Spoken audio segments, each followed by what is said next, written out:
अस्सलामुअलैकुम नाजरीन, मैं हूं आपका मेज़बान अली उस्मान भट्टू और आप देख रहे हैं PSP KG न्यूज़। नाजरीन, कुछ मजीद खबरों और अपडेट्स के साथ आपकी खिदमत में हाजिर हुआ हूं। और एक तरफ तो कल अडयाला जेल से खान साहब का पैगाम आया और आज दूसरी तरफ हमने देखा कि इस्लामाबाद हाई कोर्ट के अंदर खान साहब का एक केस फिक्स होता है और उसके बाद पता चलता है कि उसको डीलिस्ट कर दिया गया। क्या वजह बनी उसकी तफसीलात भी आपको बताता हूँ। फिर PTI ने आज प्रेस कॉन्फ्रेंस भी की इस्लामाबाद के अंदर KP हाउस में। वहाँ पर आलिया हमजा भी थी, बाकी भी PTI की लीडरशिप थी और ये समड़याल इलेक्शंस के हवाले से की गई। पहले भी आपको पता है कि PTI इस पर बहुत ज़्यादा प्रेस कॉन्फ्रेंस कर रही है और एक उन्होंने अपना मौक़िफ़ अपनाया हुआ है। और साथ ही साथ उन्होंने सिर्फ यही नहीं, फिर जो उन्होंने अपना कह लें कि सारा डाटा इकट्ठा किया है और इकट्ठा करके वो सामने भी ला रहे हैं, सारे फैक्ट्स रखने की कोशिश कर रहे हैं। तो उसकी तफसीलात भी इंशाल्लाह मैं आपको बताता हूँ। लेकिन आगाज़ हम लोग करते हैं कि आज इस्लामाबाद हाई कोर्ट के अंदर खान साहब का केस लगा। अब पहले तो आपको पता है कि अल-कादर का जो केस है जिसमें खान साहब की सज़ा मुअत्तली है वो तो 5 जून के लिए फ़िक्स हुआ था। लेकिन आज ये केस जो कि PTI ने इसके लिए कोशिश भी नहीं की थी, लेकिन रात को पता चलता है जी कि वो केस जो है कॉज लिस्ट उसकी जारी कर दी गई है। अब वो केस कौन सा था जी? वो था जो खान साहब से मुलाकातें नहीं करवाई जा रही है अडयाला के अंदर, तौहीन अदालत का केस। अब उसके लिए जब वकील वगैरह तैयार होकर इस्लामाबाद हाई कोर्ट पहुंचे तो पता चला जी कि वो केस तो जो है वो डीलिस्ट कर दिया गया।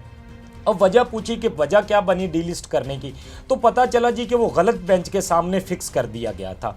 उसके बाद पता चला जी अरबाब मोहम्मद ताहिर साहब जो जस्टिस हैं उनके सामने ये केस लगना है, लेकिन पता चला कि अरबाब ताहिर साहब आज आए ही नहीं है। तो जस्टिस अरबाब ताहिर साहब जो आए नहीं थे उनके सामने ये केस लगाना, जबकि जो जजेस बैठे थे उनके सामने ये केस नहीं लगाया गया। तो ये खान साहब का जो केस है ये आज समाअत के लिए फ़िक्स हुआ। जैसे ही पता चला वकला पहुँचे, लेकिन बताया गया कि वो डीलिस्ट हो गया। अब कल के हवाले से भी कुछ इस तरह की बातें की जा रही हैं। आज जब ये हुआ तो लोग कह रहे हैं कि कल 5 जून को अल-कादर वाला खान साहब का केस फिक्स है, तो अब कल क्या होता है? कल के हवाले से PTI ने भी खूब तैयारी कर रखी है। इस्लामाबाद हाई कोर्ट के अंदर भी लोग होंगे, बाहर भी लोग होंगे, तो वहाँ पर एक पावर शो हो सकता है PTI की जानिब से।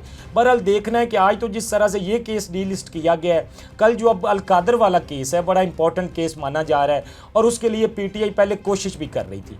PTI की कोशिश करने के बाद आपको याद होगा कि 5 जून वाला केस फिक्स हुआ था।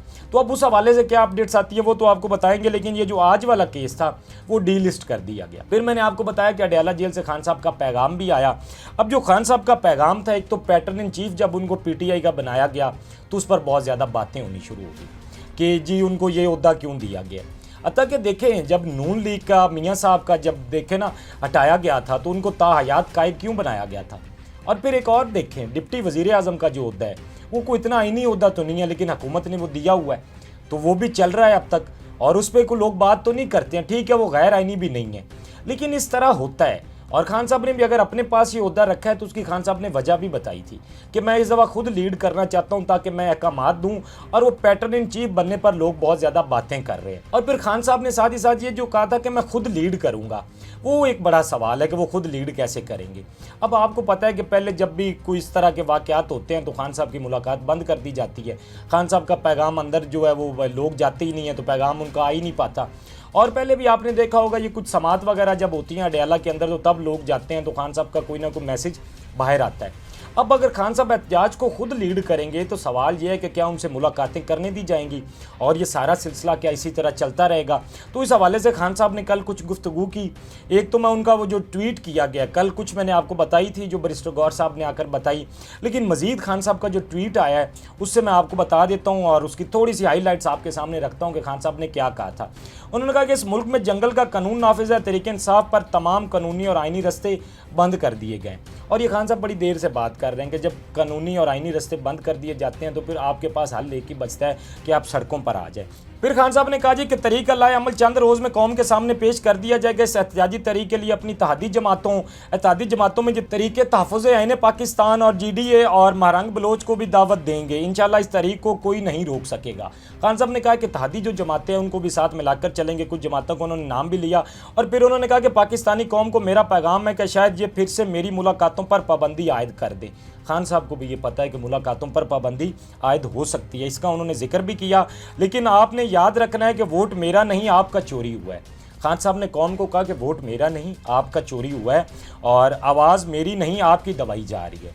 और फिर खान साहब ने मजीद कहा जी कि लिहाजा आपको खुद पाकिस्तान की हकीकी आज़ादी के लिए खड़ा होना होगा। बारहा कह चुका हूँ कि आज़ादी कोई प्लेट में रख कर नहीं देता। मतलब खान साहब ने एक तरह से कौम को बताया कि वोट आपका चोरी किया गया, आवाज़ आपकी बंद की जा रही है और हकीकी आज़ादी के लिए उन्होंने कहा कि जद्दोजहद करनी पड़ती है, आज़ादी आपको ऐसे नहीं मिल जाती।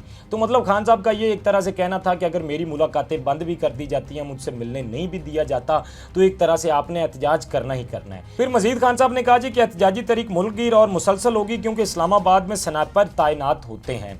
और मतलब इस दफ़ा इस्लामाबाद में, लेकिन खान साहब का प्लान थोड़ा मुख्तलिफ है, तो उन्होंने इस हवाले से भी कह लें कि पहली कौम को बता दिया कि अब इस्लामाबाद नहीं, ये मुल्कगीर एहतजाज होगा। फिर मजीद खान साहब ने कहा जी कि मेरा अपने पार्टी अहदेदारान को पैगाम है कि अगर मैं जेल काट सकता हूं तो आपको भी कोई डर नहीं होना चाहिए। अब तक पार्टी सबको बनी बनाई मिल गई थी, अब मुश्किल वक्त है, सबका इम्तिहान है। मतलब वो कह रहे हैं कि पार्टी बनी बनाई सबको मिल गई थी, लेकिन अब मुश्किल टाइम है तो सबका इम्तिहान है और उसमें आपने अपना हिस्सा डालना है।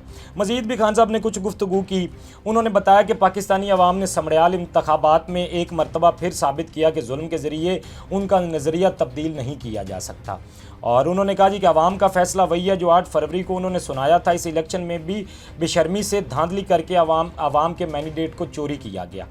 फिर उन्होंने मजीद बताया कि 8 फरवरी का जो इंतखाबात चोरी किया गया था उसमें काजी फायज़ ईसा, सिकंदर सुल्तान राजा और जंगल का बादशाह पूरी तरह शामिल थे। मतलब ये उन्होंने साथ चीफ साहब का नाम लिया है, सिकंदर सुल्तान राजा साहब का जो इलेक्शन कमिश्नर हैं, और काजी फायज़ ईसा का। उन्होंने मजीद कहा जी कि 8 फरवरी एक बहुत बड़ा इनकलाब था। जिन्होंने 8 फरवरी का 2/3 मैंडेट चुरा लिया, वो हमें ज़िमनी इंतखाबात कैसे जीतने देते। कि मतलब जिन्होंने हमारा 8 फरवरी को मैंडेट चोरी किया वो हमें ज़िमनी इंतखाबात कैसे उन्होंने करने देना था। और साथ ही साथ उन्होंने लंदन प्लान का भी थोड़ा सा जिक्र किया। उनका तरीक़े इंसाफ को क्रश करना लंदन प्लान का हिस्सा था जो नवाज शरीफ और जंगल के बादशाह ने मिलकर बनाया था, जिसमें काजी फायज़ ईसा और सिकंदर सुल्तान राजा भी शामिल थे। अब ये कल का खान साहब का पैगाम है जो कि बड़ा एक तरह से सख्त पैगाम समझा जा रहा है और एहतजाज के हवाले से खान साहब अपना पूरा प्लान बना चुके हैं। कौम को भी एक तरह से उन्होंने रिमाइंडर दे दिया कि अगर मैं जेल में रह सकता हूं तो आपको भी डरना नहीं चाहिए। और उन्होंने कहा कि वोट आपका चोरी किया जा रहा है ना कि मेरा। और साथ ही साथ पार्टी रहनुमाओं को भी खान साहब ने कह लें कि तलकीन की एक तरह से कि वो भी इस तहरीक में हिस्सा लें और डट कर खड़े हों, डरने की कोई बात नहीं है। तो ये खान साहब का कल का मैसेज था। फिर जब मैं पहले बात कर रहा था कि खान साहब की इस तरह की गुफ्तगू होती है तो फिर जाहिर बात है खान साहब से मुलाकातें भी रोक दी जाती हैं। तो ये खान साहब का कुछ पैगाम था। अब देखना है कि मजीद क्या डेवलपमेंट्स होती हैं, क्योंकि कल अब 5 जून को खान साहब का जो केस है वो भी फिक्स है। तो फिर पता चलेगा कि अब जो चीज़ें किस तरफ जा रही हैं। इंशाल्लाह इस हवाले से जो भी अपडेट्स होंगी वो आपके सामने रखूँगा। और थोड़ा सा मैंने आपको बताया था समड़ियाल इलेक्शंस के हवाले से आज फिर जो है पीटीआई के रहनुमाओं ने प्रेस कॉन्फ्रेंस करनी थी इस्लामाबाद में केपी हाउस के अंदर। पहले भी प्रेस कॉन्फ्रेंस मुख्तलिफ वो कर चुके हैं, जितने भी उनके पास कह लें कि एविडेंस वगैरह हैं वो अवाम के सामने रख रहे हैं। एक तरह से वो बताने की कोशिश ये कर रहे हैं कि हमारे साथ जो कुछ हुआ है। और आपको भी पता है ज़िमनी इंतखाबात में क्या हुआ है, हुकूमत ने किस तरह सारी चीज़ें मैनेज की। तो एक तरह से वो कह लें कि पीटीआई फैक्ट सामने रखने की कोशिश कर रही है, तो वो कोशिश ही कर सकते हैं। बाकी तो आपको पता है जिस तरह की सूरत हाल है, पहले भी इलेक्शन ट्रिब्यूनल से कुछ उस तरह के फैसले नहीं आ रहे हैं। कल भी मैंने आपको बताया था कि जो पिंडी ट्रिब्यूनल का फैसला आया था NA 59 का, वो भी PML नून के हक में गया था। अब उसके बाद भी पीटीआई अपनी कोशिश ही कर सकती है। अदालतों का तो हाल आपको पता ही है, जो चीज़ें चल रही हैं। अब एक तरफ तो ये पीटीआई के साथ जो कुछ हो रहा है, पाकिस्तान पीपल्स पार्टी की अगर बात करें तो जो पंजाब की लीडरशिप है वो खुद आप कह लें कि हालता के हुकूमत के तहादी हैं, लेकिन उसके बावजूद वो कह रहे हैं कि हमें स्पेस नहीं दी जा रही और उनके बहुत सारे तहफ़्फ़ुज़ात हैं। पीपी ने पहले भी आपको पता है प्रेस कॉन्फ्रेंसेस की और उन्होंने बहुत सारी चीज़ें सामने रखी। तो अब फिर कुछ इस तरह की चीज़ें सामने आ रही हैं। जो लोग देखें ना कि अपने तहादी, जो हुकूमत के तहादी है पीपल्स पार्टी, उनको स्पेस नहीं दी जा रही, तो बाकी लोगों को कहाँ स्पेस मिलनी है और क्या चीज़ें होनी हैं। तो इस हवाले से अब देखना है कि पीपी भी अपना लाए अमल क्या अपनाती है, क्योंकि एक तरफ बजट आ रहा है तो पीपी फिर आपको पता है कि ज़रा ये नूरा कुश्ती और एक दूसरे पर बयानबाजी और ये लेन देन का मामला कहीं ना कहीं पीपल्स पार्टी का और नून लीग का रहता है। बहरहाल अब पंजाब के अंदर आप कह लें कि काफ़ी ज़्यादा उनकी तरफ से इस तरह के कह लें कि बयानात भी आ रहे हैं, प्रेस कॉन्फ्रेंस भी की जा रही हैं हुकूमत के ख़िलाफ़। तो देखना होगा कि इस हवाले से भी क्या अपडेट्स आती हैं।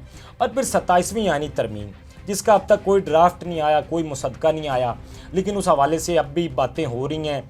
कल भी कुछ बार की तरफ से, कुछ वकला की जानिब से आया। तो वो जो बार के अंदर आप कह लें कि चेक बांटने का या जो सारा सिलसिला चला हुआ है, तो वकला इस चीज़ को भूल कर और मेरा ख्याल है कि हुकूमत के साथ चल पड़े हैं। और मैं कल भी यही बात कर रहा था कि एक मुसद्दका अब तक नहीं आया और उससे पहले ही आपका उसकी हमायत करना तो वो समझ से बाहर है। और 26वीं आईनी तरमीम में जो कमियां कोताहियां रह गई थी, हुकूमत चाहती है कि 27वीं आईनी तरमीम लाकर वो भी पूरी कर दी जाए। और अगर कोई बची कुछ स्पेस है या कुछ जजेस अगर कोई मेरिट पर कानून के मुताबिक फ़ैसला कर रहे हैं तो वो भी ना करें। तो उसके हवाले से भी अब जो है वो चीज़ें चल रही हैं। मज़ीद इंशाल्लाह अगले व्लॉग में मैं 27वीं यानी तरमीम के हवाले से कुछ चीज़ें आपके सामने रखूँगा और आज की अपडेट्स भी आपको बताई हैं। अपने फीडबैक से हमें ज़रूर आगाह कीजिएगा।